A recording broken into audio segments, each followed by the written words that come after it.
Happy Thursday, everybody. Whoa, what's going on here? I'm getting reverb. Happy Thursday, everyone. It's Josh here with On the Wrong Lead. Apparently, I had music open. But yeah, we got a fun show tonight. I mean, it's always a fun show when Mark's not here. But we got a great guest, someone who I've had just the great pleasure to get to know a lot better past year since she started working over with Hawthorne, and she's become local. And we have beautiful weather here in Chicago, so I'm sure we'll talk about that. But speaking of beautiful, let's bring in Caleb first. Caleb, how's your week going? I don't know if it's a fair introduction without Mark. I mean, that could be kind of go a couple different ways now. But yeah, the week has been good. It's been busy. Yeah, I've been a lot of traveling. I was up in your neck of the woods a couple weeks ago for my girlfriend's birthday, and then Easter last week. So trying to catch up actually on a lot of these derby preps and a lot of big races. So I haven't really had as much time to get into it as I normally would. But it's been good, and I'm looking forward to kind of the lull before the storm coming up here for the big run up to the Derby. Yeah. How's your car? The truck is less good. I had to take the truck to the dealership today, and it looks like need a new water pump. A couple hoses were leaking coolant and some other things down by the radiator. So I was live in the pick 6 today at Aqueduct, which would have been a nice one. I went 5 out of 6. Had a 33-1 run second, and I've complained about that almost as much as our friend Andrew Champagne has tipped his Wood Memorial pick, because that one would have probably been, I don't know, 15 or 20 grand if I reversed the outcome of that one leg. But that's how the sport goes sometimes. So that would have been nice. It would have paid for my water pump, but alas, here we are. All right, and without further ado, let's bring in our guest here, Emily, Emily Gullikson. Also beautiful. Also beautiful. Yes, that's right. Yes, the roller queen. What was that? What was the story you were telling me? The punk goddess from California, right? You were big in the punk scene out there, right? Oh, I was telling you about that. Yeah. You got to watch the documentary. Yeah, that's yeah. I grew up in a punk scene in the North Bay, so yeah, pretty much everything that I'm doing in horse racing, like my whole everything is an ode to that lifestyle growing up in that DIY punk scene. Yeah. Now, there is one important question. Obviously, you were out at NHC, and unfortunately, Andrew Champagne wasn't able to make it. But Mark was there with us. You met Mark and Caleb briefly, and I just have to ask: is Mark Capitan the squarest horse player you've ever met? I'm gonna just say yes. Just this is the expert on circles and squares, so you heard it here. I mean, oh, that's right. I feel like I have to like take a stand. Like I can't go all. I can't be like no, maybe yeah. It's like I gotta like take a stand and let it ride. So I'm gonna go with yes. But yes. Well, if there's one thing that Mark is good at, is taking all. So that's that fits in. But no, I appreciate you. I appreciate you filling in. So why don't you tell us a little bit about yourself? I know you work with Optix and you're working with Hawthorne now, but why don't you tell us a little bit about that? Where to begin? Where do you want me to begin? Why don't you talk about the work you're doing with Hawthorne first? Okay. Yeah, so that kind of just came up organically. Mutual friend Steve Walsh. I moved out here in November of 2020. I just wanted to get out of Arizona and working in the industry, obviously working for Optix and doing stuff for Twinspires. Pretty much all my stuff is online, which is fine and I'm happy with, and I can work from home. But there really wasn't anything like keeping me in Arizona. There wasn't going to be any opportunities for me at Turf Paradise. Nobody in California racing likes me, despite knowing that circuit fairly well. And a lot of the players out there using the Optix stuff, but that aside. So, and when you're out on the West, there's really not much until you get all the way across the country. So doing stuff at Indiana, doing stuff for Twin Spires, I'm like, I'm going to go out that direction. Maybe something will happen. If not, I can keep doing the work that I'm doing and getting that scenery change that I want. And then Steve, following Optix and as an Optix user, was like, we should just talk to Emily. And then they're like, yeah, come on, we'll just find a spot for you. And I'm like, okay, let's find a spot. So, which is good because it gives me like a lot of creative control over stuff and bringing in a lot of new ideas and things like that I think horse racing is needing and Hawthorne is open to. So now kind of at Hawthorne, I'm still kind of finding like where that is, but working more in events, helping with the contest, producing some of the content as far as YouTube, the stuff that we did out at the NHC, and just kind of more on track stuff. And then recently the simulcast feed, which has been kind of a challenge for me. I was surprised that because it's like I know these races, I've studied them, I've like talked, and then on there I'm like I find myself kind of struggling a little bit, but I'm also it's like I've had like 4 shows, so yeah. But yeah, I really like it. I love everybody at Hawthorne. I just think it's really great. And the more I just meet people and how much they just love Chicago racing forever and grew up with it, and like just kind of seeing where, I started at Turf Paradise, so maybe this is kind of brings it full circle, but with Turf Paradise probably going to close, like how much Chicago racing like means to people, and like, protect it at all costs pretty much, Yeah, I picked up horse racing only in the past couple of years. I told this on Drinking Champagne. I started following the year Justify won the Derby. So the day before the Derby, Oaks Day, was the first time I placed any type of horse racing wager.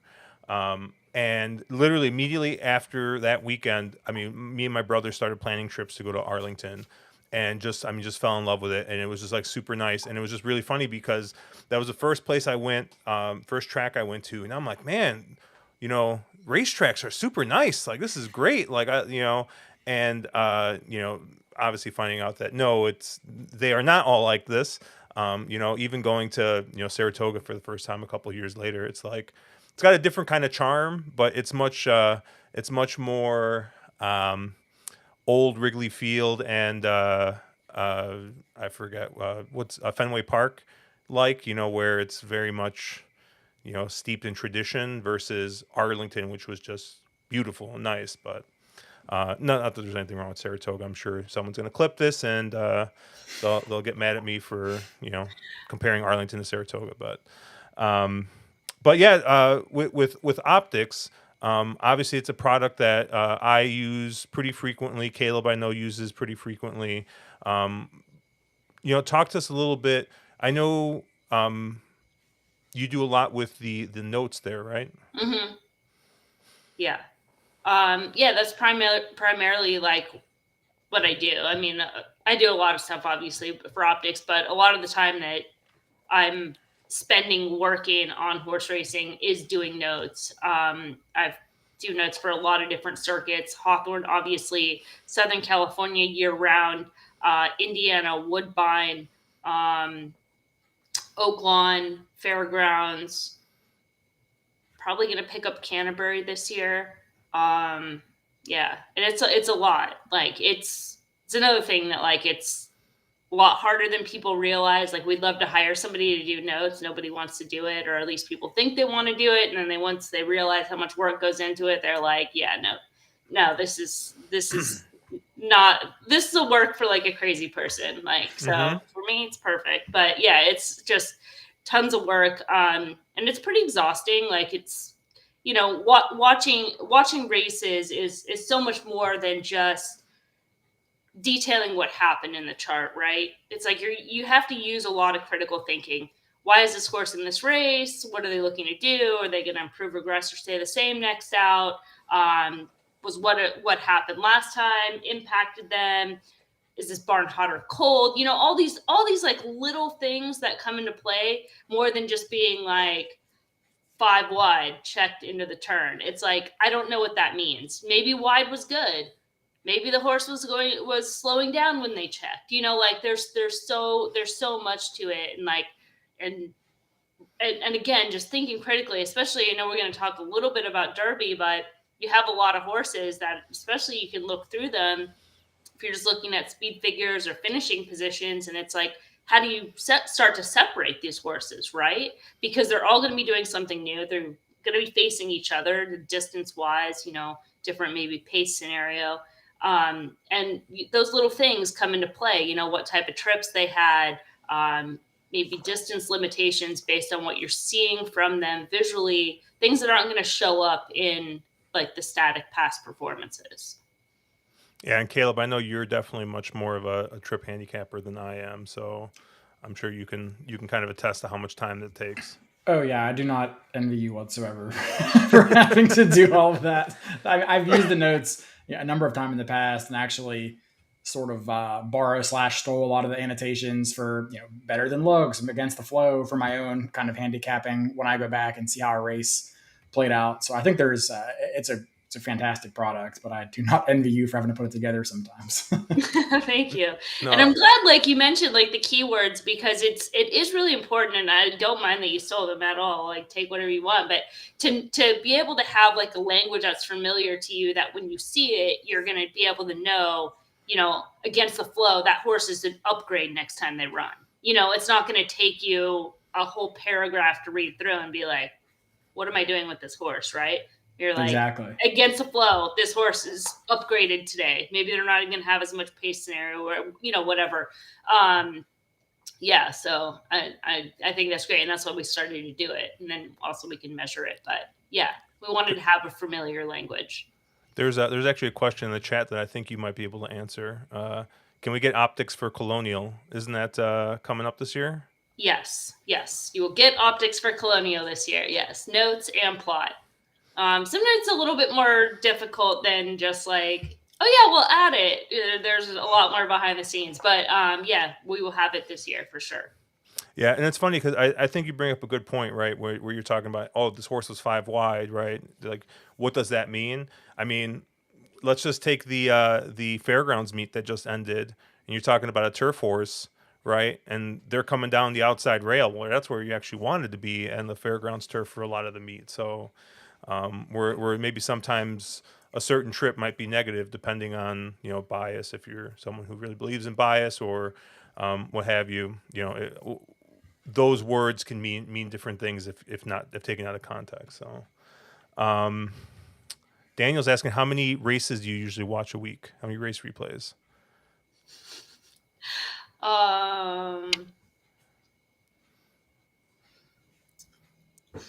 So, I mean, like right now, I feel like it's like scary when I talk about it, like how many that is, because we got Hawthorne running just 2 days a week. Oaklawn up until recently was 4 days a week. Santa Anita was running 3. Fairgrounds was running 4. So that all right there, just say there's 9 races a day average. A lot. I don't know. Somebody better at math than me want to go through that, but yeah. And it's just you? That's just the workload that I'm doing. Now there's somebody else who's doing Gulfstream and Turfway and Aqueduct, right? And, all that. For the tracks. But, yeah, just me myself. That's the work that I am responsible for. I did Belmont and Saratoga one summer. Watched every single race, and I took notes on it, and I took brief notes. I mean, I basically just noted if a horse had trouble or if something weird happened, just so I would have it to go back and look at the replay later. Like basically like marking interesting replays, for lack of a better word. And it probably took me, for just like one race day, would take me easily over an hour and a half, 2 hours, just watching it. Okay, oh wait, let me watch it again. Let me watch the head on. Rewind, and it's just like, yeah, it's tough. and having to do multiple tracks, multiple days, that's nuts. But it's it's valuable, especially for Hmm. the circuits, that I'm doing, or a lot of the circuits like Oaklawn or Indiana or Woodbine, because there's just not as much of that information that's in the public space as far as handicappers, and they're also horses that are running at lower levels, and the jockeys that aren't the type A tier riders that make the right decisions most of the time. Most of the time they don't. And for these horses that they are who they are, they're not limited to for a reason. There's a lot that goes into it for their storylines. Yeah, for sure. And like I felt like that summer was probably like some of the best handicapping I did. I mean, my wagering left a lot to be desired, but I felt like I was like coming up, landing on horses that were paying prices, and it really did help. And of course, Matthew Bickey, who I'm sure you remember from the Hawthorne contest, Mhm. says versus just playing as a data player doesn't make your Roy better. Yeah, well, there's two sides to it. So one, like to the point that you're making, is it's a lot of mental capacity doing what I'm doing and taking notes. And when you're playing, that also takes a lot of, you know, thinking and being fresh and being able to like manage bets. So it doesn't surprise me that you're like, yeah, my betting wasn't as good because your energy is spent in this other area. And that happens to me, especially when I'm doing a lot of work. It's like by the time it gets into playing, I can make any number of mistakes and have all the right ideas, but I'm just not like there's only so much that I can do, and like my brain is like just tired. So why optics is valuable is because somebody else doesn't have to watch that shit. Like they can just read it and then they can go play. Where I'm having to do both, and it's I've mistakes have cost me like a lot of money, and I know it's because I'm just not able to dedicate myself as much as I need to. So Steven's bringing up something from the Hawthorne tournament, and you probably don't remember this, but apparently, I was telling Steven about this. There was a race where I hit something on, and I was like strictly on optics, and I was explaining it to you, and I just remember you blankly looking at me and being like, pointing at the chart and being like, "But why didn't you use this horse if you like these other ones?" And like I didn't have a great response, and so he's like, "Yeah." So I lucked in the winning. So thank you for reminding me of Sometimes, that. I mean, Didn't you also? sometimes it's just like whatever pops into my head, and I'm like, the words come out. So yeah. Josh, didn't you also hit what at the time I think was your biggest score just on Yeah. optics? So Mother's Day of last year, we're going to go pick up. We're going to go out to lunch with my mom, and I probably got like 15 minutes before this pick five is kicking off. The early pick five at Belmont is kicking off, and so I'm just like going. I pull up optics, probably spend 10, 15 minutes on it. I put in the pick five. I think I had to survive. I had to survive an inquiry and like the second leg on it, but it was a $24 ticket, or no, it was $18 ticket that paid 12,000, and it was all off of optics. Nice. Which I mean, I was just like, I remember I was just like, everyone was congratulating me, and I was like, I told Caleb, I'm like, yeah, I handicapped it in 10 minutes, and I only used the optics. He didn't even optics, download the form. chart, yeah. He owned up to it. But hey, they don't So ask thank that. you, Emily. It's still handicapping. You're still That's looking true. at data. I mean, people say that all the time. Like, oh, it's cheating. It's like, what, did you open up the racing form and like start calculating your own speed figures? Are you looking at track variance? Are you, Yeah. like, no way. Yeah. Like, there's, you still have to like process the Well, data. it's funny because I especially, I feel like I appreciate it more now. I spent about 2 months using a program that Sheldon and Brian used for a long time, HTR, which is a huge in the tournament scene. I haven't picked it back up this month, but like it spits out like ratings, it spits out stuff, it spits out a bunch of stuff, but like at the same time, like yes, it tells you this horse is rated highest on this or this and this. I mean, you still have to input the bet, you still have to put your money behind it, and you still like have to, there's tons of times. I mean, Caleb is just he would like see something. He'd be like, no, the computer's wrong. Like I don't know what the heck it's thinking, and he bets something completely different. I mean, sometimes the computer's right, sometimes it's not. But yeah, I still think there's a lot more in like bet construction and other stuff. But I don't know if we I mean, talking about construction and stuff is a whole different story. But before we jump in, what type of player are you mostly? Are you mostly a horizontal person, single race? Do you kind of just bounce back and forth?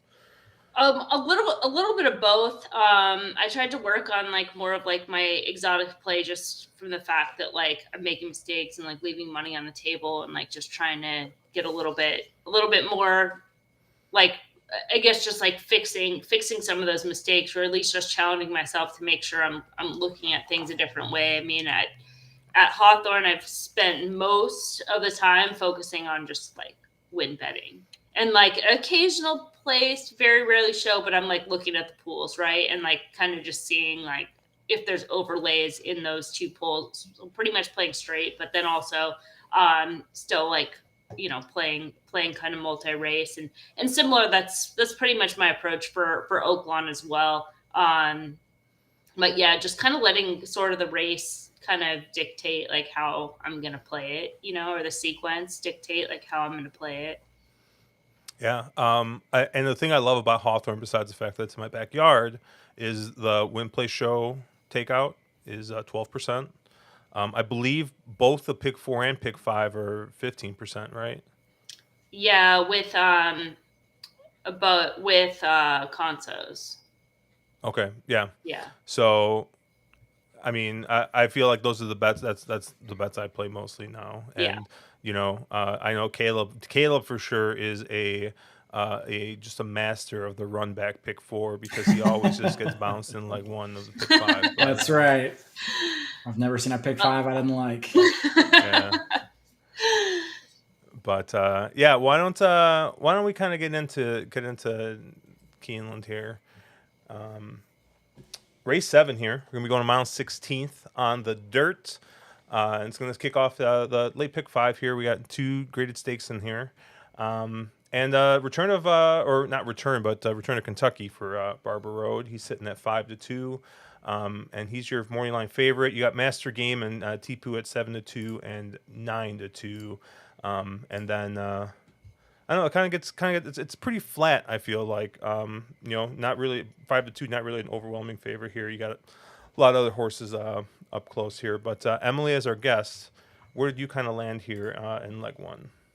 Well, yeah, I mean, you mentioned he's not like that strong of a favorite at 5-2, but if you're thinking about it from like a pick 5 standpoint, he's probably going to be a lot shorter, right? A lot of people kind of just default to, well, I need that horse. He makes the most sense. He seems the most logical. But here's the thing. I mean, he could certainly win, but he was supposed to win last out. And the rider, you can kind of make the case that like the rider moved a little bit early, maybe was a little bit more aggressive. Got run down late in that Oaklawn race back on March 11th.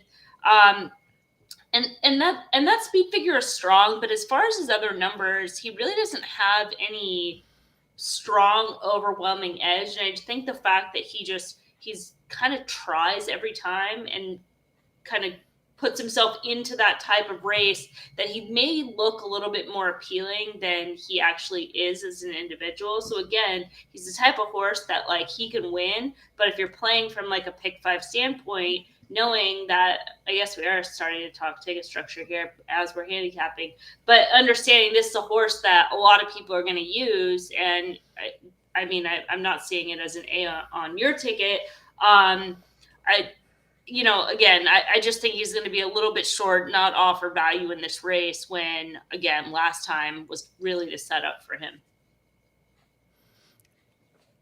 So where did you kind of land as your top pick here? Yeah, I mean, I thought this race was tricky. I hadn't seen the morning lines until like right now. I kind of had a little bit of an idea, but a horse I've definitely used. I don't know. There was a lot of horses in here that I didn't like, so it was I kind of found myself doing that throughout this whole sequence. Actually, it was like there's more horses that I'm just kind of like I don't really this horse isn't doing it for me. So kind of who rises to the top of that is number 3, York Tavern. And this horse that's like, it's not going to be a horse that looks especially fast. So you're going to have to like project and move forward. But going all the way back to the debut at Churchill Downs, that race where he's off the board, but the optics note from there is improved. So that just tells me that for whatever reason, the horse didn't really have it. Didn't have his best chance to win that day, but this horse has a little bit more ability. There were some layoff lines. The horse has come back. He's improved since. Seems like he's on an improving pattern coming into this race, and also coming back to the dirt where he's only had one race around 2 turns, and it was a sloppy track race in his second start, which is followed up by a layoff going back to that Ellis Park race. Again, a speed figure that's pretty consistent if he can build off of it. Still lightly raced 4-year-old runner. They've been training this horse at Keeneland. Seems like there's intent to run here, get this horse back to the dirt.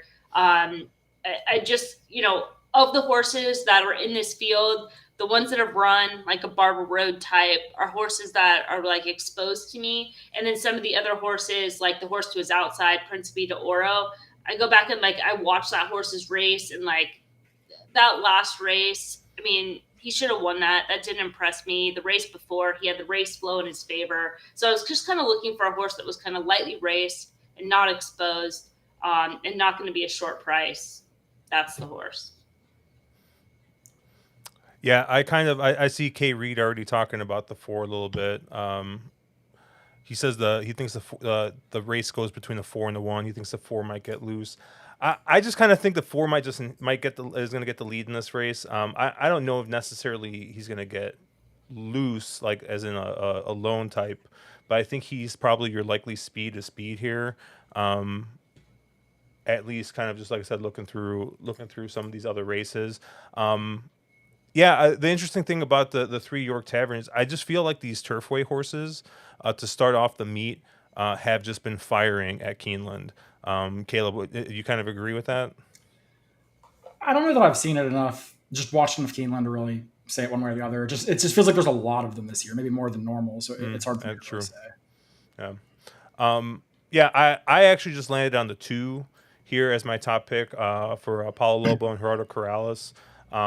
And this horse seemed to kind of improve once he came over to the poly track, at least, or in the poly track, the Tapeta, excuse me. But I think a lot of that might just be the fact that the horse just improved, and hey, he peaked this last winter. Where else is he going to run, right? He's going to have to run on the Tapeta. So I think him getting back to dirt, especially looking at the kind of the breeding, I think this horse is just going to improve coming back to the dirt. His first 2 races on the dirt were pretty good especially for a 3-year-old debuting. So I expect this horse to move forward, and I think if this horse moves forward off of his Turfway races, he's going to be tough to beat in here. So I went with the 2 Graphic Detail here and the 4 Principe de Oro.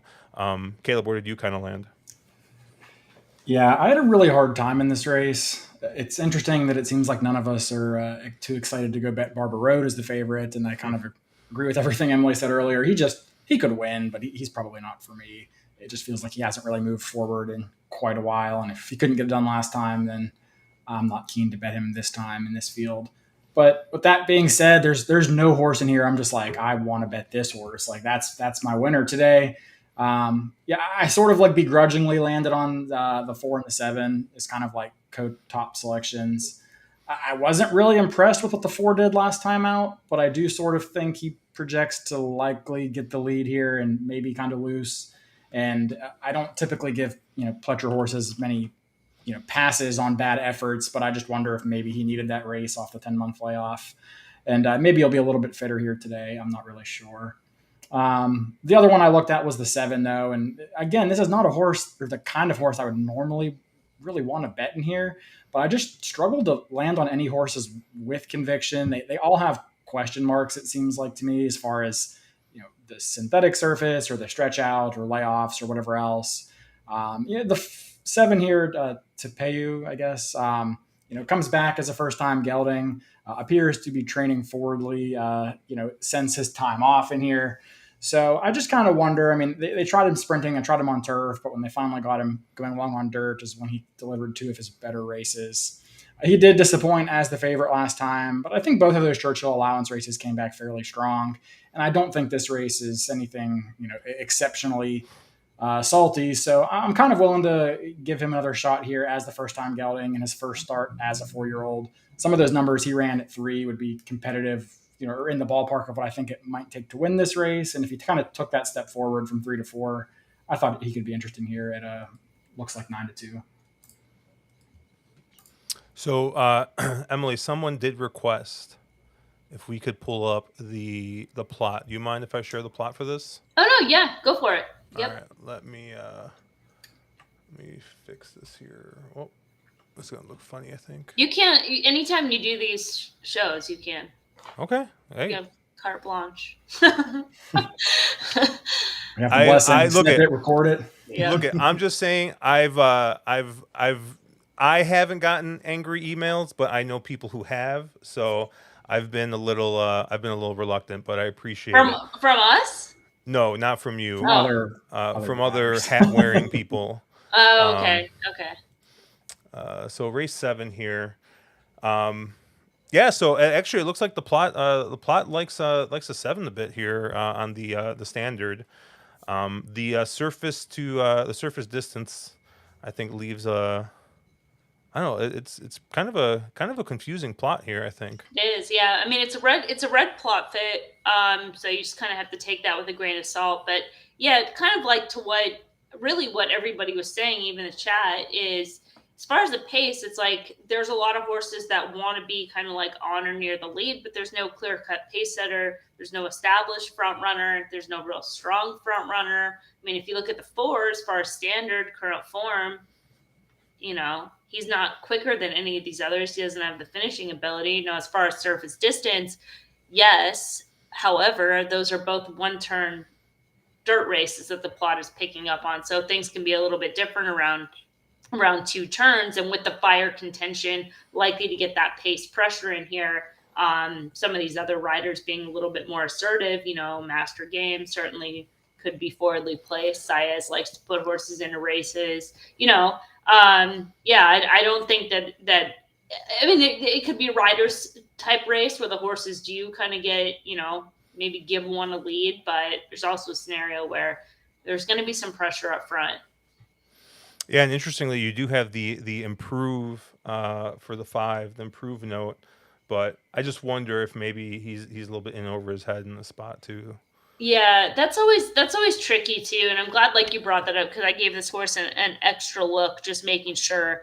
And the horse can improve, but again, it's like I don't know if they were necessarily looking for this particular spot for the horse to improve in. Another horse that, as far as his one dirt race, was on the lead.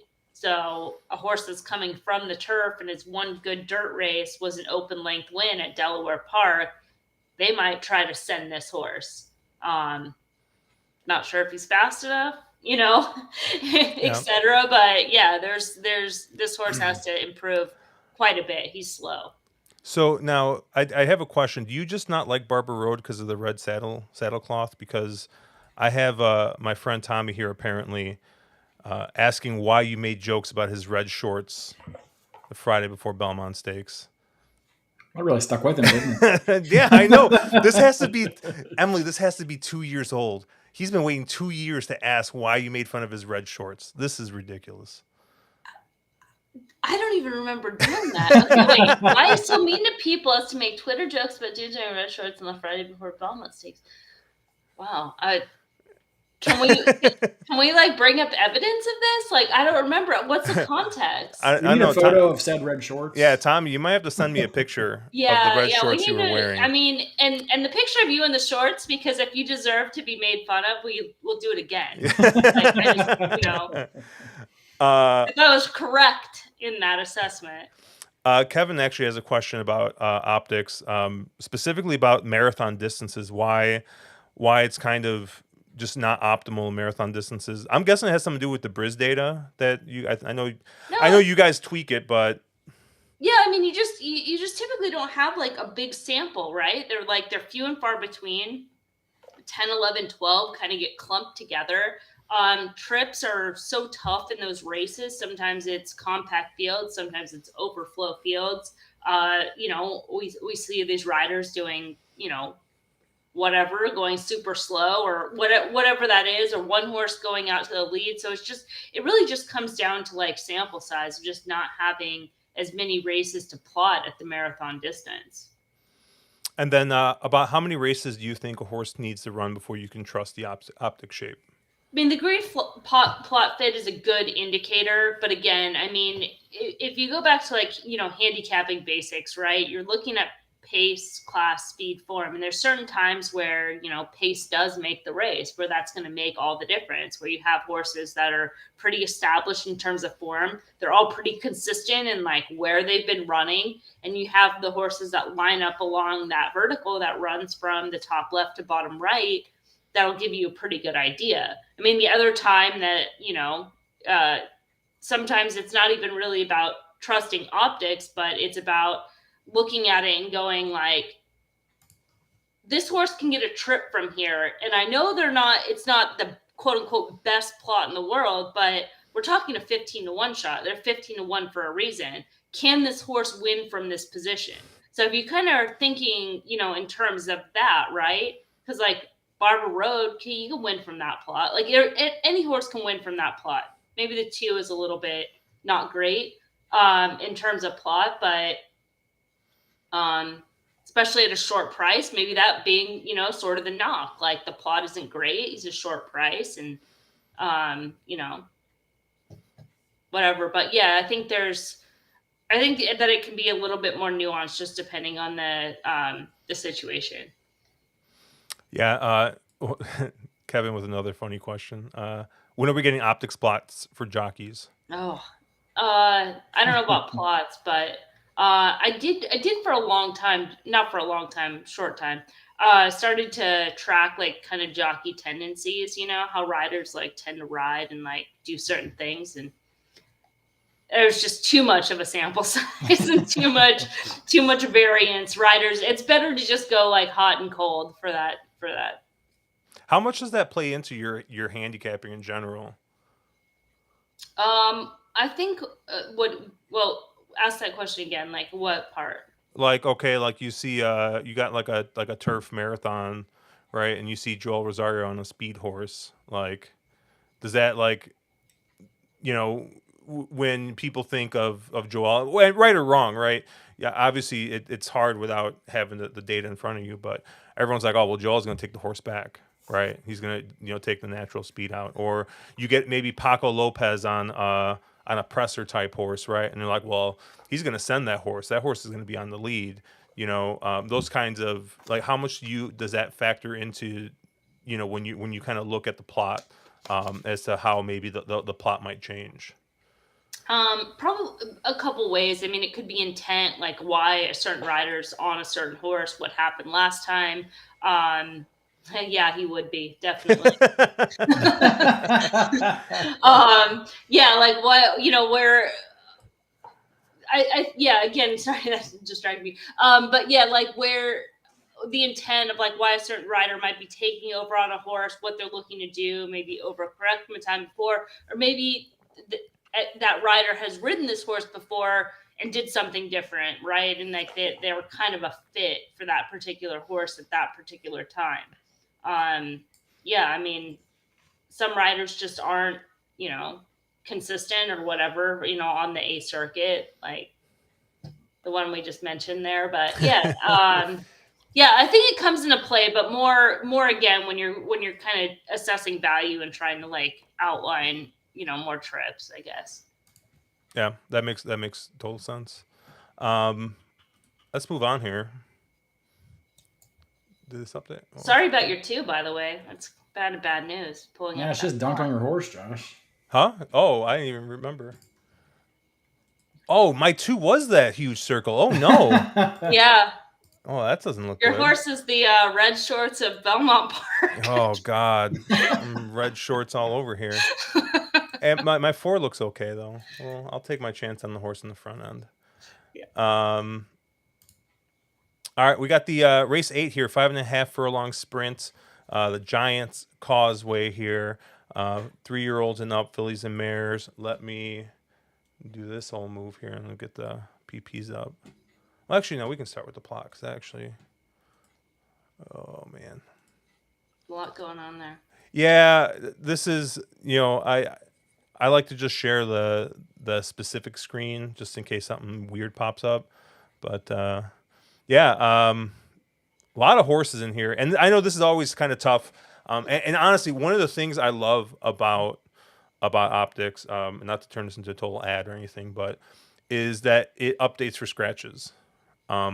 Because oftentimes, you handicap something and you get a bunch of AEs and you're like, I have no idea, and sometimes it just looks chaotic. But then, 4 horses scratch out, clears up, it adjusts, and I think it's a really, really great tool there. But it looks like Twilight Gleaming is looking pretty good here on the plot. So this, and I've always wondered this. So the par line, is that vertical axis? Is that horizontal axis? Is it kind of both? Where it plots like? We're talking about it's more it's gonna kind of more tie in with your speed rate, like how fast those horses are gonna go early on. Mhm. And when Sheldon was asking about this out at the Hawthorne tournament, he's like, is it related to class? And the more we kind of talked it through, I was like, I could see that being related to class because the better horses are just kind of naturally faster early. So essentially, like when I'm using assessing pace as far as the par line is really kind of looking for sort of extremes in that case. Like if most of the field is above the par line or above the par line, but to the left of the Y axis, then I'm like quad 2, quad 4 could be a major upgrade in here because not only are there a lot of horses that want to be on or near the lead, but they're all horses that can be pretty fast. Being on or near the lead could create a scenario where they all sort of bunch up. So like this type of scenario, the speed rate is 27, but one of those horses or 2 of those horses should kind of drop out a little bit with 14 and 15. 13 we don't have to worry about as far as also eligible, but that could change the race shape a little bit. And then as far as those horses like in quadrant 1 that want to be on or near the lead, it's not necessarily super fast paced, the 27, and there's not a lot of horses in there. And you can even see that on the Optics RPM, which gives the running style, that there's the group of EP types. So they're horses that aren't, the E's being horses that like need the lead, right? So a horse that's like an EP type being on or near the lead with a lower speed rate, even though it is a fire contention, this is a race that could still present a horse that's on or near the lead as the winner. Yeah, I mean this. I hadn't looked at this until right now, but this does actually make me feel a little bit better about kind of where I landed in this race, and that was I think my top pick on this race is actually the 5 Amy C for Phil D'Amato shipping over. The one question is obviously I think this horse is cutting back, right? I think this horse was going down the hill, was going a mile, so this horse is coming on the cutback. I think it's important for Umberto to get the horse involved early. As of this past year, I don't know, if his mind is elsewhere or what's going on, but I feel like we've seen a little bit of a different Rispoli this year than we have in years past. Maybe just a little bit of a slump, but I think the horse plots out pretty good here.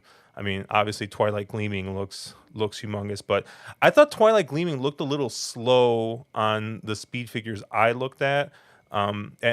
Not that he couldn't win, but I didn't think he was going to be as dominant as maybe he might get bet in this spot. Caleb, what did you kind of think? Yeah, so Twilight Gleaming, I think, could win this race for sure. I really have no knocks on her. My only kind of take was that I would have liked to have seen her maybe finish off that last race a little better than she did where she was not just beaten by Caravel, but beaten by a few others as well, including the horse that I think is probably the best horse in the field, but is really going to need some help with the post, which is the number 12 Star Divine. I think she is. If you kind of look back at her recent races since they cut her back and put her on turf sprints, 4 of her last 5 losses came to either Caravel or Campanelli, both who would be overwhelming favorites in this spot. Caravel, we all saw go on to win the Breeders' Cup turf sprint somehow, and then boom me again last weekend in the other turf sprint. So Caravel, you made the list. But and then Campanelli, we've all seen her success both overseas as well as here domestically. Star Divine is a nice horse that just seems to kind of keep progressing forward, keep taking those steps forward. She's very tractable. She can be forwardly placed. She certainly does not need the lead. But kind of given that run style makes me really anxious that she's likely or could possibly anyway get strung out pretty wide. There is a lot of speed to her inside that might want to clear over, but I just don't know if she's good enough given that draw to lose 3 or 4 lengths around the turn and still end up beating this field. So for that reason, I kind of ended up on the 4 as my top selection.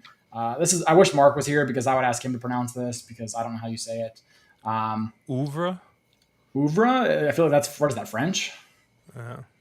I don't think so, yeah. And it's a fairgrounds horse. Does it mean like grape French or something? It's an Illinois bred, so I mean, I feel like with you and Emily in here, I had to go here. This is a horse that loves to win, and I like horses that like to win. Whether it's at fairgrounds, Colonial, Hawthorne, maybe not the creme de la creme of turf sprints, but it kind of given the turf situation in the country right now, it's about what you have. So I really like the 4 in here that doesn't need the lead, but definitely has a lot of speed, is drawn much better than Star Divine and a few others, such as Twilight Gleaming, who's also a little bit wide. And I just think this horse works out a nice trip. I would have maybe liked to have seen a different jockey up, but Loveberry has had some success, or plenty of success for that matter. Fits his horse perfectly. I don't know who else you would want. There's nobody else to go to, right? I mean, I guess given the only other jock that's really been on recently is Rosario, and I guess given those options, I'd probably take Loveberry right about now. But this horse has won, what is that? 1, 2, 3, 4, 5, 9 of his last 10, with the only one was a loss going 6.5 at Kentucky Downs, where she just didn't really get out of the gate. So I like the 4 best. I think the 12 is a nice horse, but because of the post, I'm downgrading her a little bit. I'll add a couple things to those horses that you mentioned, just as far as some things that aren't in the past performances necessarily. But as far as Amy C, she's in this race, as you mentioned, cutting back in distance, but she's in this race because the Grade 3 Monrovia, which was scheduled back on April 8th, was taken off the turf. So this was like a kind of secondary spot, if that makes any difference to you. Not that she can't win, but the intention was to run down the hill, not necessarily run here. Yeah, that makes sense. And then as far as Twilight Gleaming, in my opinion, going back to that October 16th race and then making the case for how Caravel won the Breeders' Cup, I just didn't think that like Wesley Ward horses were firing during that time at Keeneland and going into the Breeders' Cup. Just a lot of those horses were flat. I mean, if we talk about Caravel, part of the reason her getting the lead was Golden Pal breaking slow and that, changing everything. But I think there's a few Wesley Ward horses that just weren't, didn't fire their best, right? So, she number wise, she's not super fast. You're right, but also a lot of those numbers are from juvenile season. She's had those layoff lines, right? She's been very good. Her fastest race was the 2nd place finish over this course with Ortiz aboard back on April 10th. Then running at Churchill, even though she won a couple of those races, she's actually run faster from what I'm looking at here on Optics in her 2 races at Keeneland. The Keeneland number on April 10th was a 96 and then 92 in the October 16th Franklin. The 4, I'm just going to say the 4. She's done everything that's asked of her. It's just now a matter of like this is just a tougher spot, right? So being able to transfer that form from those most recent races into running here, it's a big step up. It's a big step up for a lot of the horses in here. I gave a little bit of a look to the 6, I think. A horse that's like second off the layoff, had to close at 5 furlongs at Gulfstream Park, which isn't the easiest thing to do. Brendan Walsh seems like they're sending out some live runners, so could be some intent in here. Another one that, going back to her local debut, that April. Can you guys hear what's going on outside? No. Okay. All right. Good. There's like partying out there. I'm like, is this going to mess with the whole stream? But that April 30th race back in 2021 at Belmont Park, that was an extremely strong effort. A- optics grade. And then they ran her longer. They cut her back to a sprint. Finally in 2022, finishing second in those races. And then kind of like, things have had to change a little bit. So it just seems like if there is some upside there, this could be the time. Yeah, looking Jay in the chat, he likes the 4. He says oeuvre, who Matthew told us means body of work. So yes, it was not grape. Uvas in Spanish means grape, so I took a guess. But he says that the 7 opening buzz is a price, but might need a little bit of pace help. I looked at the 7 a little bit because if you go back to that Del Mar race, which is one of his 2 turf tries, I mean, that figure fits in perfectly here, and that was with Kyle Frey aboard. So, well, I mean, Luan Machado, maybe a little bit better, but that was another time that barn was like hot. So yeah. Take that figure with a grain of juice. I mean salt. Sorry. Just for what it's I mean the synthetic figs aren't bad, but yeah, that one kind of did stay out for a little bit. But I don't know, was there anything else in here, Caleb, that you looked at? I mean, I was 4 or 5 in here. I gave a look to the 1, trained Artemis a little bit. Yeah, I didn't love the fact that he kind of dueled with as a favorite last time, lost, and the horse he dueled with who ran 3rd in that race came back and ran a stinker next time out. But this is another horse that I could see maybe sitting that pocket trip with Frankie getting up, but it would have to be the right kind of price. I mean, 8-1 I think is the line. I think this horse probably takes a little more money than that, and I don't know that I'd want to go much shorter. Yeah. Just in terms of value, I mean, I kind of thought the same thing about the 3, Happy Soul, because it's a horse I was going to make a case for, but then at 4-1 in the morning line, I was kind of looking at this horse more in like the 10, 12, 15 range. She just has the 1 turf race, which was quite good, all things considered, finish in front of the 4. They had been working her on the turf prior to that return at Oakland Park off the layoff in February, has been working on the turf since. So the surface doesn't bother me. They've always kind of intended to run her there, and then has that 1 turf race. But seeing the morning line, that's surprising to me. That feels like our friend Nick trying to peg the wise guy horse before the wise guys peg the wise guy. I would be extremely surprised if, of the 2 ward runners, Happy Soul goes off shorter than Twilight. Gleaming. Or many of these horses, I can't really see Happy Soul being shorter than the 4 or the 5. Yeah, Happy Soul, could be in maybe 5th pick, 4th pick in this race in my mind. So I'd be surprised to see her. Who is the favorite? I guess she is the favorite technically on the morning line, right? Maybe 4-1. Yeah, that feels sus. Hey, there was a 12-1 that went off to 5-2 as favorite today. So who knows? Yeah. Interesting. It'll be interesting how that race is bet for sure. I mean, I kind of felt the same way because I was like, maybe Happy Soul would be a little sneaky here, but then is the favorite, and yeah, maybe not so sneaky. But I did have an update for you, and this is very, very just like, I mean, I love Tom. Tommy is great people. He's fun to be around.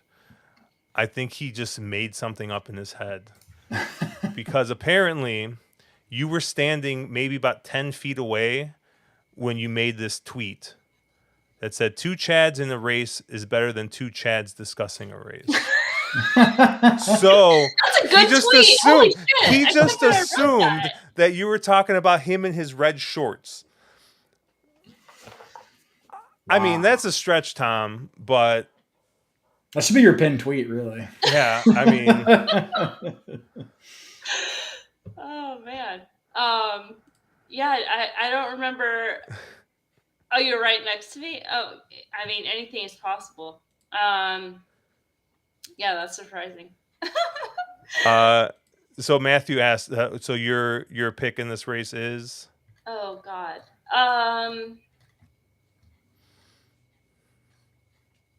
I mean, I think it's a race you probably want to use a few horses. I mean, the 6 is definitely one as far as the prices that I would use. End up using the 3 and the 10. Yeah, I mean, I think you just want to use a few in here, especially because that morning line just looks so absolutely jacked. I don't know. I mean, there's nobody in here that would like. I guess the 2 might be a little bit of a surprise. I don't know. This looks like a spread race to me. I'm just glad it wasn't the horse I picked again. So, the Lexington, aka Bobby trying to come in here and steal everyone's points. I thought that was just hilarious when I saw that was it Arabian Lion is in this race. Like that's so funny. But so if he wins, does nobody get the points, or does it go to the second place? Points. Okay. Yeah, because that's what happened with what's like the first one, the Robert B. Lewis or whatever. Something right, on Cal, yeah, the RB. Yeah, Lewis, that's what ended up happening there. That's what I thought. Okay. It doesn't matter. The horse Yak Teen had originally dummied all the horses that Baffert gave to him anyway. So, but your morning line favorite in here is the 5 First Mission. And then I don't know. This is a pretty, once again, it's another kind of a flat race. You got a lot of horses between 3-1 and 6-1. Yeah, I mean, I didn't really think. I mean, Arabian Lion wasn't doing anything out west, so I'm not entirely worried about him. Honestly, I'm kind of sick of seeing a lot of these horses already, so I kind of went with the new face, which is the 8 Empire Strikes Fast, which is the maiden breaker for Bill Mott. So Caleb, I'm sure, is already. So Caleb either hates it or loves it. Because I don't like this one. You didn't like this one? Nah, this one's all you. Okay. Because Caleb's very much not maiden going straight in the stakes against other winners. But I don't know. I mean, a Bill Mott horse putting up a nice figure first time out has been obviously working decently since then, and gets Frankie Dettori aboard. I don't know. This just seemed this horse is going to be forwardly placed. I don't know. This seemed like the horse that made the most sense to me with the rest of the kind of, like I said, horses I'm tired of seeing. I tried to make a case for the 6, Disarm. And I mean, maybe just Kingsbarn just got away with murder and he was second best. And he was kind of maybe the only horse that made up any type of ground. But when I read the note, I just assumed this was another Joel Rosario sitting on the rail, never finding room and never being able to, get anywhere. But it seemed like he had a pretty clean trip. I mean, on the rail, it seemed like the rail was open for him entirely, and he just didn't have enough to get there. Kingsbarn also got away with murder. So I maybe horizontally the 6 is one that I might include, but that was kind of, like I said, that was a little bit on the fence for me. I was almost thinking about just singling the 8 here, but Caleb, you hated my 8, so no, I don't hate your 8. That's probably too strong. To me, the 8's somewhat of a if you didn't go to the wedding, don't go to the funeral kind of horse. The horse goes off at 24-1 for a Bill Mott first year going debut 2 turns, and him and a Pletcher horse go essentially head and head all the way around and draw from the field. The figure came back really fast, and this horse and that figure seems legit. I really can't knock that. How did that second place finisher do? Dream. What's the horse? Dream like? Didn't he just He came back last weekend and ran third in a maiden race. Yeah.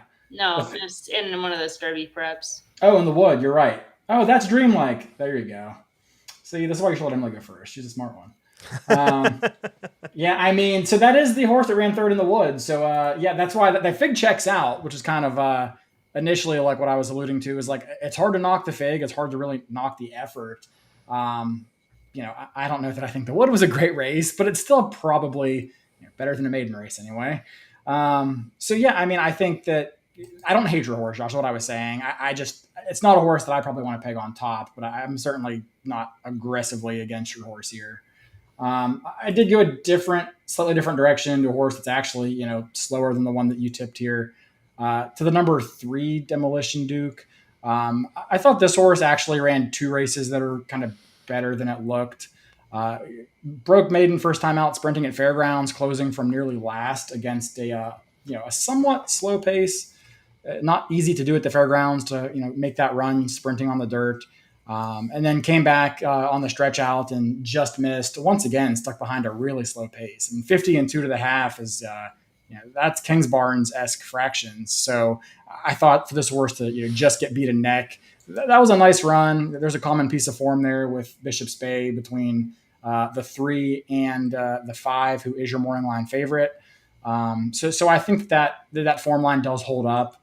And I just think that Demolition Duke has the ability to be more forward, get involved in the race. There certainly should be more speed in this race than what he had to run into last time.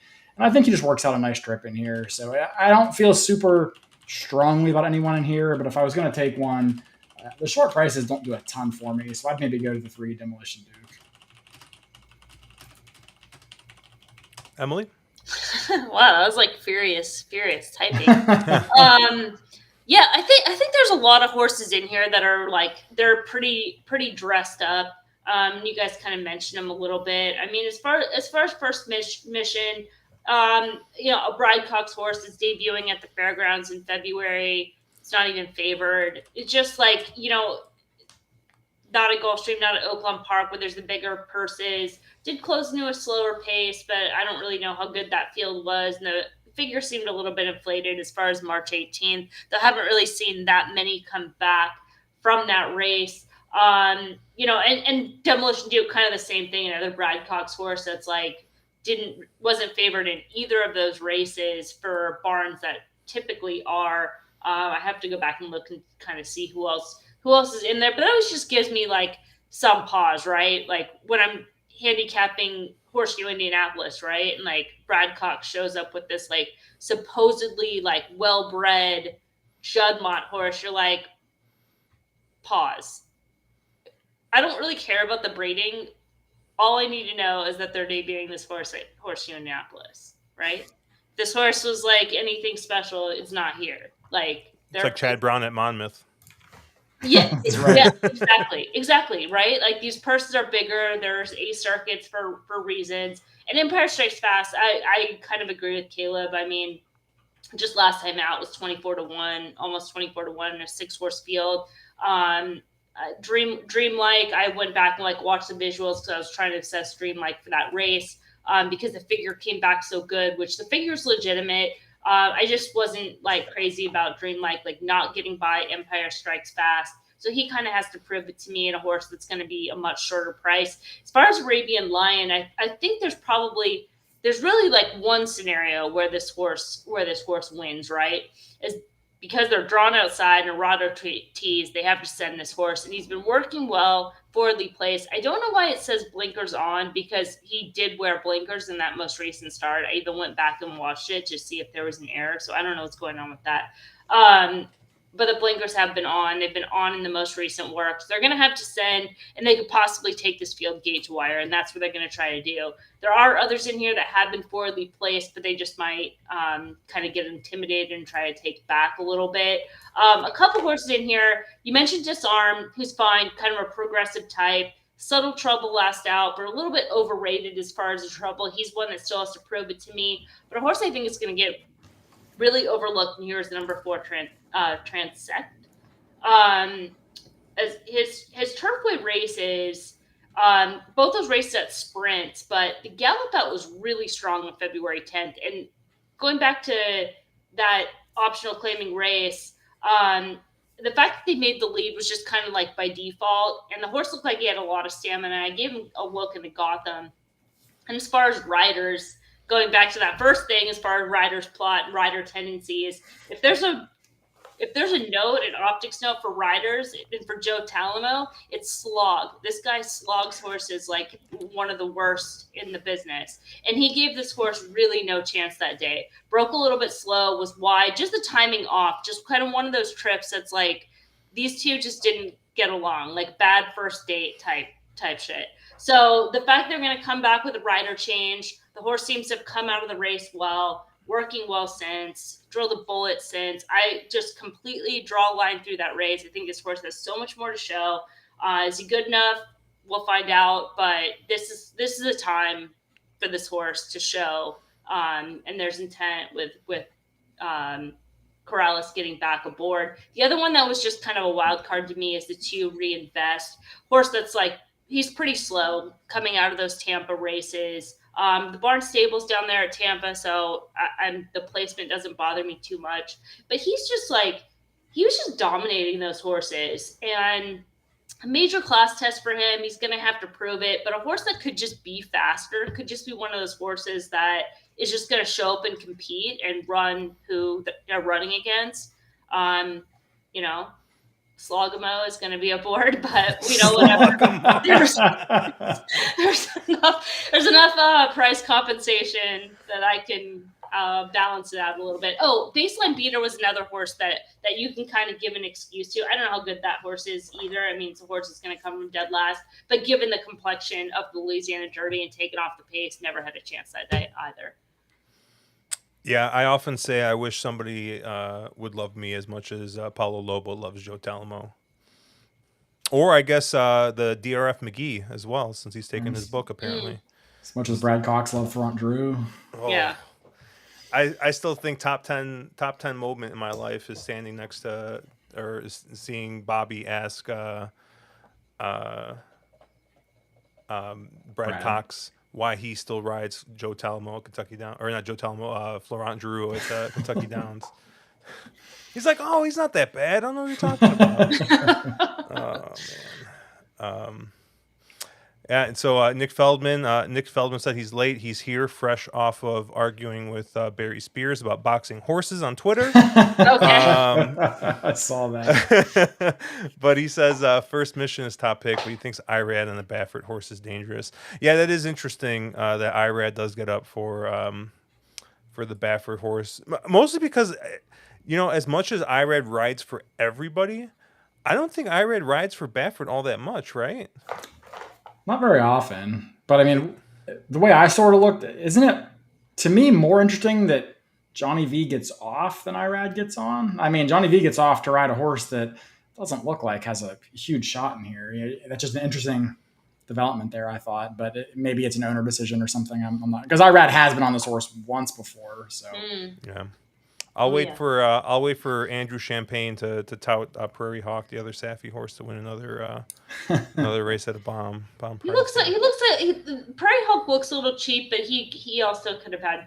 You could give him some excuse for those races, but yeah, I don't hate the horse. Have to step up. He just looks a little bit on the cheaper side. Yeah, Arabian Lion won't be on any of my tickets. Anybody else, I could be convinced to use probably. I mean, I already see it, Caleb. You get a 30-1 home somewhere in this, and Arabian Lion's the horse that booms you. Yeah. And he's gonna be like 9-2. It's gonna be Bob Baffert horse at 9-2 that wins off the screen, and you're just like, whoops. Well, Arabian Lion. I mean, I don't think he can pass horses. So to me, it's like they have kind of literally one chance of how they're going to win this race, especially from that post, is they're going to have to send. And if they're allowed to get out there and they get brave, that's it. If they try to rate, I think they're in trouble. So. Yeah, it was, I don't know. And it looks like Charles and Matthew both like Dennington in the spot here. the 7 horse. Yeah, I mean, the reason that you're liking Dennington has to be for that optional claiming race on February 18th, right? Because that's the one race that makes this horse fast. Yeah, I liked him in the Louisiana Derby a little bit, but he didn't run at all. And I just wonder if he just popped on Lasix that race two back and then kind of returned back to the horse that we think we know him to be after getting off Lasix. But yeah, I mean, I liked him last time. This time, probably not quite as much. But if you think he gets back to that number, then I could see using him. The only thing that I have like a note on that day was that the horse made a very positive physical impression. Because that race looks like a complete outlier. So maybe if the horse looks, amazing on the track or something, then that's the day that he's going to pop with like another big race. But every other race is slow. All right, race 10, the Jenny Wiley, and I really want to see the plot for this because I wonder if it's exactly what I think it is. Yep. I'm singling the 2 here. No surprise to anybody, but I don't know. It's also just really tough. There is literally no other pace signed on in this race. Wait, what about the 3? What about the 8? You think that they're as fast as the 2? I mean, it's a different game going 8.5, and it's a different game for the 2 coming back off the layoff. So I don't know. I mean, I don't. Queen Goddess can be pretty fast when she wants to be, right? She's not always in that role, but she's run up close to some very fast paces in the past. And then the 8's stretching out, so I can't imagine. I don't know what any other plan for them would be. Like, you're going to try to rate and you're out kick like these, Charles Appleby. Like, come on, no shot. You got to send for your life on that horse. Yeah. Yeah, and I mean Raylu is aggressive, or at least he seems to at least ride to the way you would think the horse should be ridden or naturally. So if it's a horse with natural speed, he tends to. He's not one that you're going to see pull back a horse or anything like that. I don't know. I had a hard time making the case for anybody but the 2, and I just think she gets out in the front end and just doesn't look back. But what did you think, Emily? You think the 2's a little vulnerable here? Yeah, I mean, and not from a pace standpoint, because obviously she could have that potential pace advantage, but it comes down to like the layoff. I mean, she came off the layoff. She just hasn't really run like her fastest races off the layoff in the past. She also tends to maybe be better with a little bit more ground, even though she has won at a mile.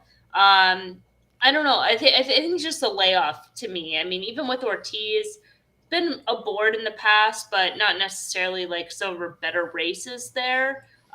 She could certainly win, but that layoff did kind of create some pause for me with some of these horses that have some recency. Now, as far as her stablemate, Speak of the Devil, I think this horse could get a little bit overlooked in here. Proudly back aboard. She was super dominant at just half mile at Churchill. The Just a Game grade 1, she broke slow, might have shown some regression that day. Then they were off the layoff. Now, that layoff race that they're returning from on March 4th, she finished behind White Frost, but a couple things in there. One, you have the layoff, obviously. It was like a wide trip. Looked like a horse that was a little bit short. Looked like she needed the race. And then we talk about this a lot, like as far as surfaces, right? Like no 2 surfaces are really the same. So if you're saying like firm turf, at Gulfstream Park, I mean that turf was like green dirt. It was like so not turf, right? For a European type horse, right? To be running on that type of course with a wide trip. So the fact that she needed the race was not on like the greatest surface for her. Moving to Keeneland is probably better. Has the fitness on her side, has a class edge, has some upside, reunites with Pratt. and has been able to show some tactical speed. I know it doesn't look like it in terms of the running lines, but she's been able to make like a couple moves in those races. So I just, maybe she's the one that she was favored over in Italian too bad. Might just have the edge just in terms of recency. What do you think, Caleb? Yeah, well, there's no surprise to me that you went with an Italian. That is the most Josh horse I've seen in quite a while. I don't disagree with you entirely. To me, I do sort of think an Italian, she is the horse to beat. Like, I think that's very clear. I mean, I think the best race she's run was actually that last one in the Breeders' Cup where she set a swift pace and was just collared by a better horse on Tuesday. But I do sort of, share some of Emily's concerns about the layoff in here. A lot of those wins that she had came back with very flashy speed figures. But if you look back, they were small fields where she was comfortably loose on the lead. And most of her competition was her stablemates. So it's not like they were exactly going to go out there and, knock heads going 22:45. So, yeah, I think, she's a very talented horse. But for me, I think she's going to be extremely short. And I guess, I'm more inclined to side with the other of the, I guess, what you would call main two, or perhaps two of the main three contenders, which is the number 5 with the Moonlight. I'm a pretty simple guy. When Charlie Appleby sends a horse to America and William Buick decides to come on over, I typically, pay attention. And they do just ridiculously good work here when they team up. Showing in the last year, and then, through this year, which they haven't had any starters yet.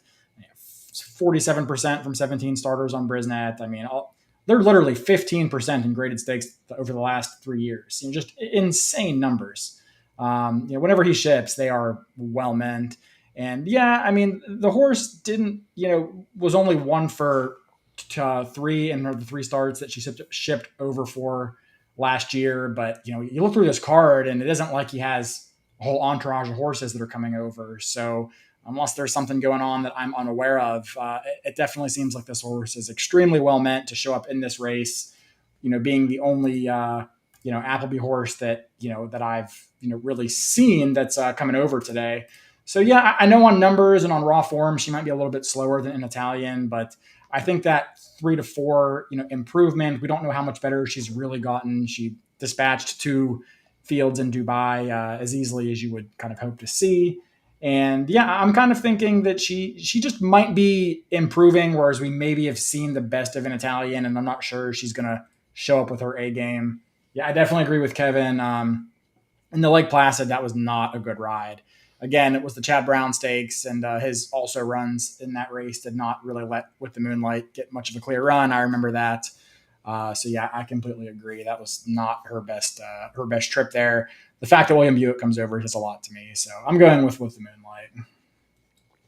So, any concern with the way the Keeneland turf has been playing?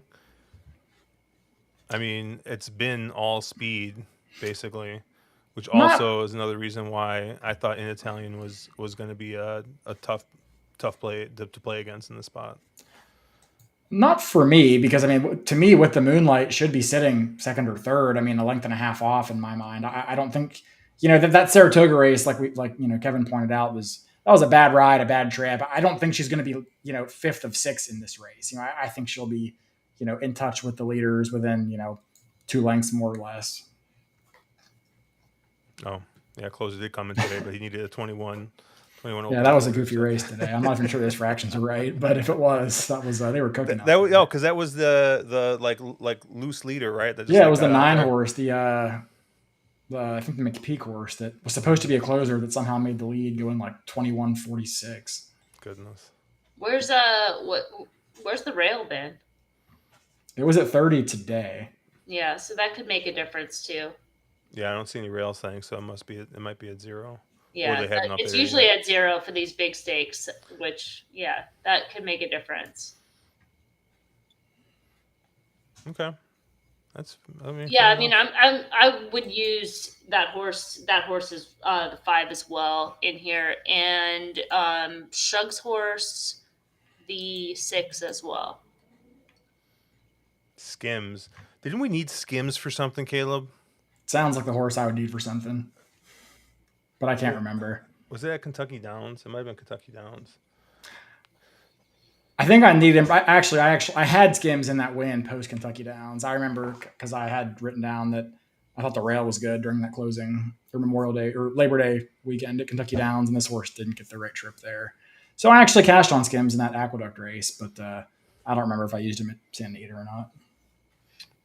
Yeah, just kind of has a good race. Has a good race at Keeneland. The third place in the Appalachian, that was a better than looked, where she was against the flow in traffic. Has run fast enough. This seems like the right type of distance. Where some of these others maybe have been running a little bit longer, or milers and whatnot. She seems like she's in the right spot, and even last out in the American Oaks probably gets overlooked off that fifth place finish. But that was not a good ride by Velasquez that day. She was in traffic, and they've been freshened since. One of those horses that is not, the best horse in the race, but I could say, in Italian probably is, and I'm against her for, completely another reason. Granted, she's very likely. That makes sense, right? Because if we're talking ticket structure, we're going through. There's kind of some short, a lot of favorites. So we got to toss some of these horses out somewhere. Maybe this isn't the one for you, Josh, that you're going to toss because you're going to single. But some of those other races where. Yeah, this might be honestly. We'll see as we get closer, but I might end up using the 5.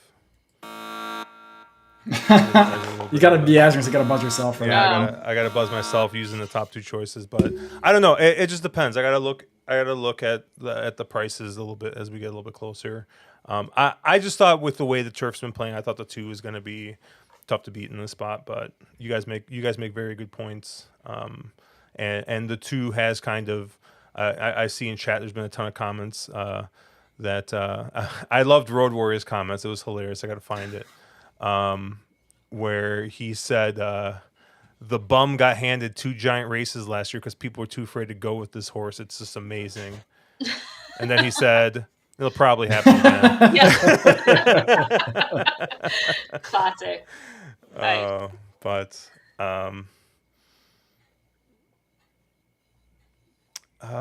anything else in this race? Nothing for me. No? Yeah. All right, race 10 or race 11 here, the payoff leg. I think, right? I didn't skip a race. All right, cool. And then let's pull up the old plot here. It's an interesting plot for going 6.5 here, but it does look like you got a lot of horses there on the front end, but you got a lot of circles. The prices here. Pulls up. 12's got to be favored, right? Yeah, 12 is 2-1. 12 is an overwhelming favorite in this spot. You got Radio Days at 7-2, Top Gun Girl at 9-2. You got Awesome Treat at 8-1, and everyone else is double digits. So a lot of money to be flowing through Tarabi, and I didn't use Tarabi at all, but Caleb, where did you kind of land here? Yeah, I didn't use Tarabi either, to be honest with you. She might be the best filly in the race, but I just can't get away from the idea that this does not, to me, feel like the end game for her. This doesn't feel like the target. A horse that's basically been going up against Echo Zulu for half of her career, and comes back in an allowance race, draws the parking lot. And now I know going 6.5, it's not that bad, but gets a new jock. Just to me, I don't want to take a short price on a horse that has a bunch of question marks. Hasn't run since September of her 3-year-old season. So, she wasn't for me. I actually, thought there was a couple of different ways you can go. This is a race that, since I am going away from the favorite completely in here, I will be kind of spread. I used 4, but not to talk for the next 15 minutes. One that I did think was a little bit interesting in here was actually the number 6, Current Climate. So this is a horse that is 20-1 on the morning line, which honestly, out of the 4 horses I used, 3 of them are 10-1 or higher. So I hope that these lines are somewhat accurate. I don't know that they will be. But Current Climate's, a horse that has always been a decent kind of filly and mare, competing at, some smaller circuits like Horseshoe Indianapolis and Mahoning Valley, and then gets claimed last out by Eric Foster and just absolutely runs a hole in the wind at Turfway in that optional 40. That time form figure came back as a 116 and just a absolutely scintillating effort. We haven't had enough runbacks to really determine if that's a legit fig. We probably wouldn't even know anyway because the horse won by 6 lengths. What I will say is that's a huge effort. She wheels back in a month. I do have some concerns about her moving backward off of that. But if you're really going to give me 20-1 on a horse with one of, if not the best out last races in the field, albeit on synthetic, I'm going to take that all day. I mean, this horse is proven over the dirt, so I'm not really worried about the surface. The horse is 3 for 8 over a fast track, 5 of 8 in the exacta over a fast track. You're getting the same connections, Corrales up for Eric Foster that was, that just tore that field apart last out. And if you look back at that race, that wasn't like a race that the pace held together. The second and third finishers closed from 9th and 11th. So anyone that was near that pace just backed way up in that race, which is pretty typical for Turfway Park. So I think that race might be legitimate. It's up to the handicapper to decide whether that horse can fire back to that or even something close to that. But at 20-1 or even 10-1, if the horse takes money, I'm willing to pay to find out. I think this horse is extremely interesting, doesn't need the lead, might get the lead anyway, depending on how this race all sets up. And I'm just kind of hoping that Eric Foster maybe found something with this horse and that we can get a similar effort to that last race. Yeah, I have no idea what's going to happen with this horse. Like that race, like he runs that race on dirt. It looks really, really, or she runs that race. Excuse me, looks really, really good. I think in this field. I just don't know. But I think you're getting the price to find out. So I have it marked as a question mark. I'll probably end up using, especially if I single in Italian, the leg before. Another horse I like that's a large price is the 7, overcharged here for Jose Camejo. And if you kind of throw out the last 2 races, why not this horse? Those figures look great, and I know, hey, you're throwing away 2 races. One was in a bull ring at Delta Downs, so some horses That just she don't won. take That she won, but the speed figure, I think it kind of regressed a little bit. And then, had a, I don't even know who the jock was aboard last time out, but I see the 111 and the star next to it. So, and then you see the notes broke out and was tired. So, maybe the jock just did not have a handle on the horse. So you look at the rest of the races, those fit right in with the best horses in here, and you're getting 15-1. I don't know if that's just a bad line. You get Jose Ortiz aboard, so it's not like you're getting 111-pound bug boy aboard. So I thought the 7 made a ton of sense at a decent price, as well as your 6 there, Caleb. Emily, where did you kind of land here? Yeah, this race is tough. For sure. Taribi, I guess the knock being the price and the layoff, but otherwise, she's pretty quality. She's consistently faster than most of these horses. Has been running just in tougher spots, right? As far as like those graded stakes races. So I can't knock her outside being a short price, which is like why I'm not going to knock either of the 2 horses that you mentioned, because they're big prices. There's obviously they have their knocks, but you're getting, the price compensation makes up for it to where you can play them. Street Jam has races that would make sense back on the dirt, going back to Churchill Downs, a little bit buried as far as that form. Ian Wilkes has been sending out some live runners. She's second off the layoff. There's things like there, subtle flow upgrade from that most recent start, especially if you're thinking, that being a prep, going the 2 turns, for a horse that's pretty much spent her entire career going 1 turn. Other one's a little bit on the slower side, but again, that price compensation. My Kentucky Girl, she has that 1 race where she closed, but again, that race kind of like sticks out a little bit. Tough to run back to that. And Overcharged, you can definitely see it. She has back races on the dirt. That certainly makes sense. I felt like there was one more in here.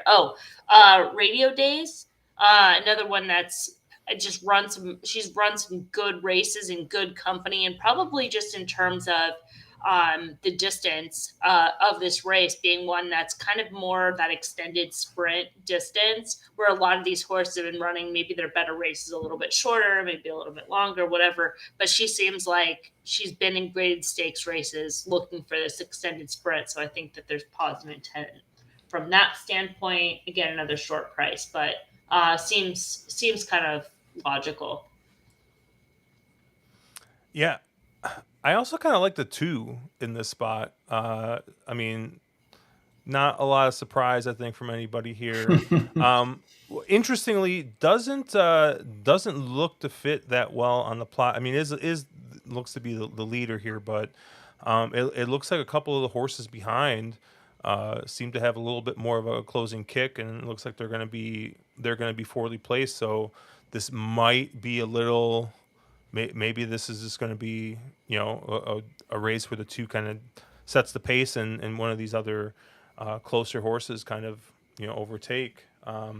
Looks like the 1, 5, and 12 on the surface of distance look to fit pretty well, and the 1's a huge price as well. Now with synthetic, do you loop that in with the dirt races currently?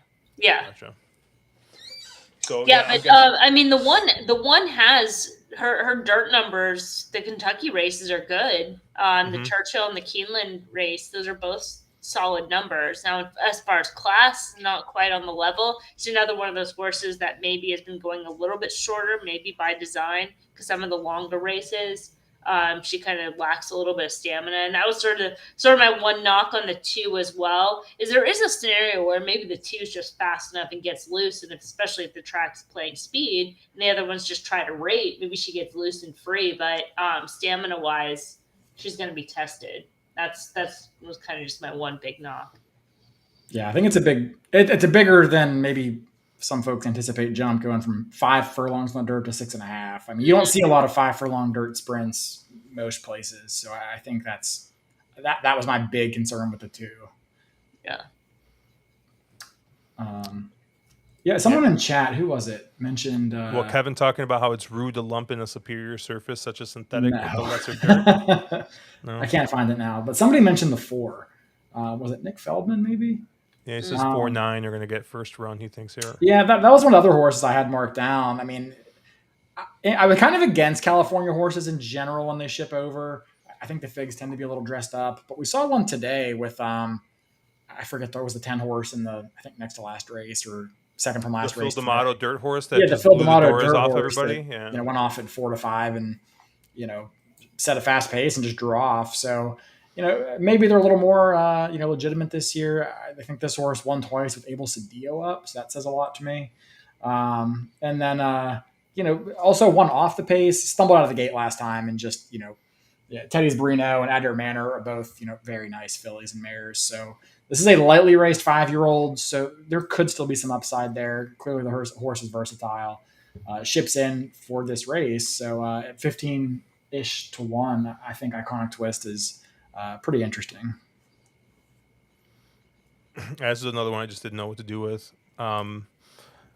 It's just interesting that, Flavian Pratt rides here. Mark Glatt ships this one over, who I don't think is necessarily one who ships a lot outside of California, and not really to Keeneland. So, but it looks like he does have one starter already on the meet, so maybe he shipped a couple horses over for the short meet. But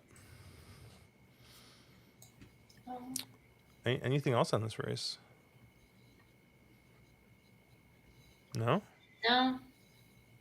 Cool. No, I was pretty basic in this race. Maybe a couple of those long shots to throw in, but yeah. Yeah.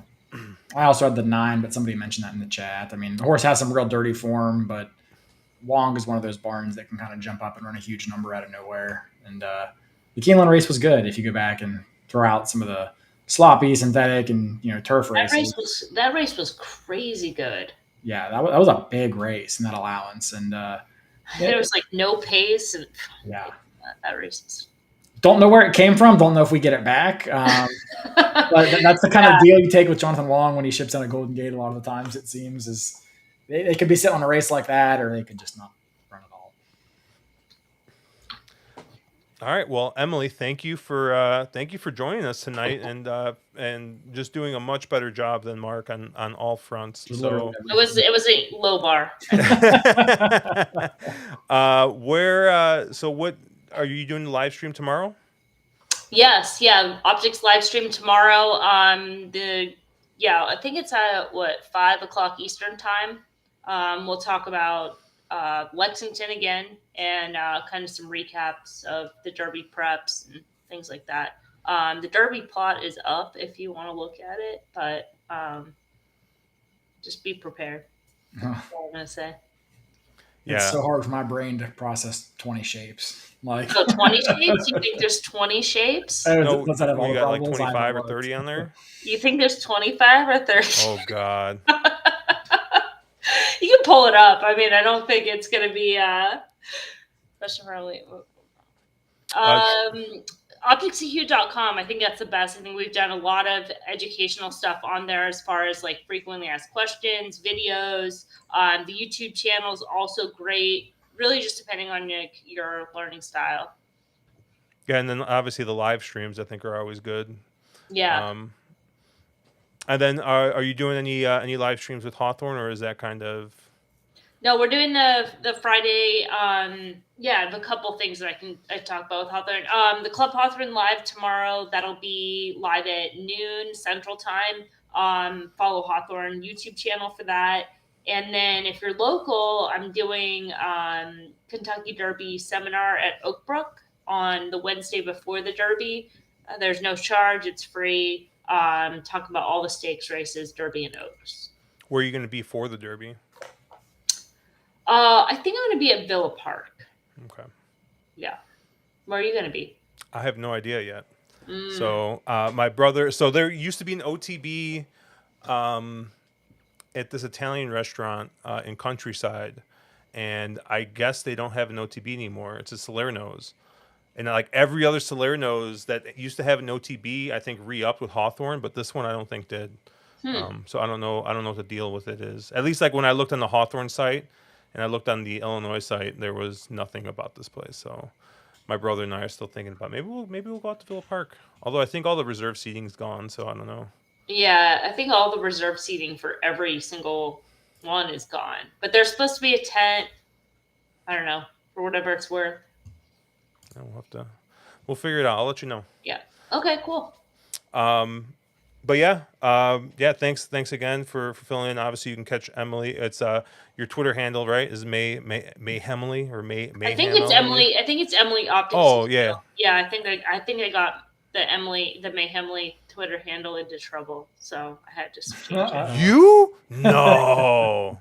I know. Well, I've been a little bit on guard lately, like after Vic got fired, like for nothing, in my opinion, over his tweet. I'm like, look, I am the most terrible person that works in the horse racing industry, and I've said far worse. So I'm like very cautious what goes out. If you ask me, it looked like they were looking for a reason to get rid of him, but probably. But I mean, Vic's tweeted a lot of weird stuff, so there's definitely precedent to that. But Kevin saying that you probably said something to Andy Serling. He made us think about it. Well, that's for sure. That's like isn't that like the intro, like introduction to Twitter 101? It's like the horse racing Twitter bingo card. Yeah. I made him really mad the other day. It was just a joke. Yeah. Yeah. Did you guys miss that? It was another like kind of. I thought it was extremely funny. Extremely funny. Yeah. What did you do? Oh, so he was talking about the Japanese horses that haven't had like a bad or haven't had a good record in the Derby, and that they should save them for the Preakness.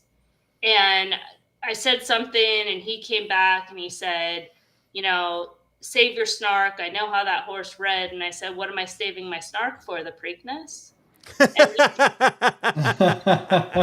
Not a fan. You didn't like my joke. You didn't like my joke. I thought it was funny. But He didn't block you though, so there's that. yeah, that's true. But I remember him getting into with who did he get in? I think we got into it with Brian Aragoni about something, and I'm like, dude, like Brian is like every time I've seen his interactions on Twitter, he seems like the nicest guy. Like, really, this is the guy you're getting into it with? Like, I don't know, man. Oh yeah. Road Warrior says he'll agree with Sterling with something. He'll say he's wrong. That's how he is. Oh man, I like him. so funny. He just doesn't think I'm funny. What can you do? Yeah. All right. Well, thank Awesome. you so much. Yeah. Anytime Mark has, other things to do, let me know. Which see is what we very can do. rare at somebody with his social calendar, but Okay. oh, and he catches another stray. What do you know? But we'll obviously we are at wrong_lead on Twitter. Our Twitter handles are here. Make sure you check out Emily. Check out OptixEQ. Obviously, it's not a product myself. Caleb uses. Kevin thanked you for the product, and I know he's had. He's a super sharp handicapper. He's probably one of the like 3 or 4 best handicappers I know, and just horse player in general. And he loves your product, so he Thank you. great guy. So there you go. He says he enjoyed Mark not being on. Emily much better. But all right. But yeah, we'll catch you guys later. Have a great weekend and good luck.